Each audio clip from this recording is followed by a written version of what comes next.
అందరికీ నమస్కారం. హన్సిక ఆమె పెళ్ళి అవుతున్నప్పుడే మీలో చాలామంది అన్నారు తప్పు చేస్తుంది హన్సిక, ఈ పెళ్ళి ఎక్కువ కాలం ఉండదు అని. అదే అంటే అదేనా అనను, ఈ సొహాలి యొక్క మెంటాలిటీ అంట. ఆల్రెడీ రింకీ బజ్ అనే ఒక అమ్మాయిని పెళ్లి చేసుకున్నాడు. ఆ అమ్మాయికి విడాకులు ఇచ్చాడు. 2022లో హన్సికతో పెళ్ళి. ఆ పెళ్ళికి ముందు ఐఫిల్ టవర్ కింద ఆమెకు ప్రపోజ్ చేశాడు. ఆ తర్వాత జైపూర్లోని అక్కడ బ్రహ్మాండంగా పెళ్లి కూడా జరిగింది. తర్వాత 2 సంవత్సరాలు అరే నీ దారి నీది, నా దారి నాదిరా.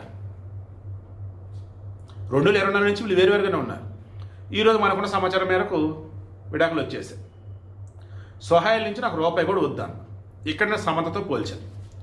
సమంత నాగ చైతన్య లవ్ మ్యారేజ్, సరే కలిసిమెలిసి ఉన్నారు. తర్వాత సమంత తెలియదు, నాగ చైతన్య తెలియదు. విడాకులు, భరణం రూపాయి కూడా నాకు వద్దాను. ఆ మనిషి లేనప్పుడు నాకు భరణం ఎందుకు అంది. అండ్ మోరోవర్ నేను పట్ల సంపాదించుకుంటున్నా, నేను డబ్బుతో బాగానే ఉంటాను. హన్సి కూడా ఆల్మోస్ట్ అంతే. సోహైల్ అనే అతను మేబీ ఇతను ఈమె కన్నా తక్కువ డబ్బున్న అతను అయి ఉండొచ్చు, ఒకవేళ ఎక్కువ డబ్బు ఉన్నది. నాకు వద్దురా బాబు, నా కన్నా నిలబడ్డా, నేను నటిస్తానో షోలో ఏదో చేసుకుంటానో, నా డబ్బు నాకు ఉండేది చాలు, విడాకలేమును అదంతా నాకు ఏ రిలేషన్ వద్దు. ఇదే చెప్పిన హన్సిక ఫైనల్లీ కూల్. మీరు చాలామంది ఇదే చెప్తున్నా. నాకు తెలిసిన ఒక పర్సన్ కూడా అవతల వ్యక్తి నుంచి ఆస్తి వస్తుంది, కానీ అవతల వాళ్ళు ఆస్తి ఎక్కడ ఇవ్వాల్సి వస్తుందని చెప్పేసి లాగుతున్నారు విడాకులు కేసు. ఇక దాంతో లాయర్ చెప్పించింది, వాడిది నాకు రూపాయి కూడా వద్దు, వాడి నీడ నా మీద పడకుండా చాలు, నా బిడ్డ మీద పడకుండా చాలు, వాడిది రూపాయి కూడా నాకు వద్దు, నేను కళ్ళ మీద నిలబడ్డా, నా బిడ్డ నేనే పోషించుకుంటున్నా, మా అమ్మ నాన్న దగ్గర ఉంటా, లేదు వాళ్ళు కూడా బయటికి వెళ్ళినారనుకో బయటికి వెళ్ళి ఉంటా, నా బిడ్డ నేను పోషించుకుంటా, నాకు ఆ దేవుడిని నమ్మకం ఉంది, నా శక్తి సంబంధించిన నాకు నమ్మకం ఉంది, చాలు.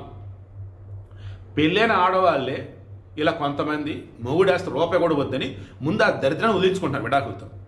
ఇక క్షమించాలి, ఇందా పెళ్ళైన అన్నానా, పిల్లలున్న ఆడవాళ్ళే ఏంటి ఆస్తి ఉద్రవని వదిలించేసుకుంటున్నారు, దరిద్రం వదలాలండి. మన అన్నదే చెప్తాడు, తేడా ఉందరంటే ఒక రూపాయి ఇచ్చిన వదిలించుకోవాలంటాడు, 10 రూపాయలు అసలు ఇచ్చి వదిలించుకోమ్మా అంటాడు. ఇప్పుడు అదే చెప్తున్నా. సో సింపుల్, నేను చెప్తుంది ఏంటి, మీలో కూడా కొంతమంది ఇబ్బంది పడుతూ కొంతమంది ఆడవాళ్ళు ఉన్నారు. జాగ్రత్తగా 1కి 10 సార్లు క్రాస్ చెక్ చేసుకుని ఉండలేము అనుకున్నప్పుడు చెప్పండి, వద్దు, నీ లైఫ్ నీది, నా లైఫ్ నాది, నీదంటూ నాకేం వద్దురా బాబు, విడాకులు మాత్రం మ్యూచువల్గా ఇచ్చేసాయి. నువ్వు నేను తిట్టుకోవద్దు, నువ్వు నేను కొట్టుకోవద్దు, ఒకరికి చంపుకోవద్దు, సొసైటీలో ఒకరిపై తీసుకోవద్దు, మ్యూచువల్గా విడిపోతారా బాబు అని చెప్పేసి కూల్గా విడాకులు తీసేసుకోండి. ఎప్పుడు ఇక కలిసి బతకలేము అనుకున్నప్పుడు.